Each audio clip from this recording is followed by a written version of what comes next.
classroom. If you look at your paper, it kind of gives an outline, a little bit about how to frame that in your classroom. But kind of going back at first, the reason I chose this topic was as going through Penn State and even getting to this point now, we use a lot of project-based learning, hear a lot about it, but I've always struggled a little bit with what that looks like in the classroom and how to actually implement that. And this past summer, while I was in Hawaii, I talked to some of the teachers there, and we got a chance to visit with some of the administrators of the Hawaii School District.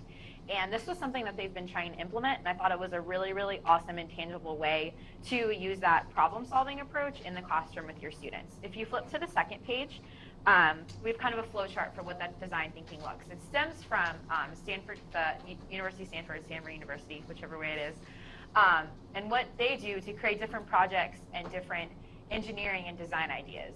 So with this, essentially the way that it is structured is that your students are working and coming to solutions without you necessarily having those solutions already in mind. It's not necessarily that you have a point B in mind. Obviously, there's certain skills along the way that you want them to pick up, but you never really know where your students are going to get. The way it's structured in Stanford, using these 5 different areas, they focus on each area at a time until they move to the next one.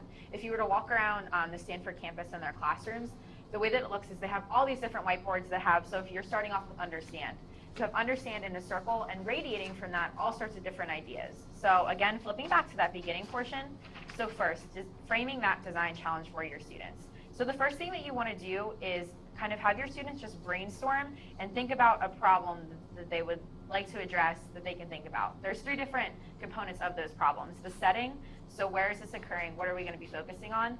The characters, who are the people involved that are going to be impacted on this? And then 3 is that actual potential problem that you're going to be thinking about. All those different things are collected in that first understand category. After that, you choose your setting. Think about a couple different statements that you can use that capture what's going on in that situation. In addition to that, you can also ask the question. So the example that's given here is how can we keep the park clean? So what they're looking at is there's a local park, the children want to play there, and it's not very clean for them to play there. Those are those 3 components I just talked about. And then how might we keep the park clean is that area of actually understanding and observing what's going on. Once that question is asked is when you can go to that idea phase, figuring out possible solutions to actually help that problem and work with the students to do that. Again, that's the really cool part. You probably don't even have an idea of what direction your students are going to go in. You might have questions to ask them to get them on the right track to make sure what they're doing will work, but it really leaves it open-ended for them to really use that different problem-solving characteristics. Once you have those statements ready to go, that's kind of when you really dig into it and get into the prototype and testing.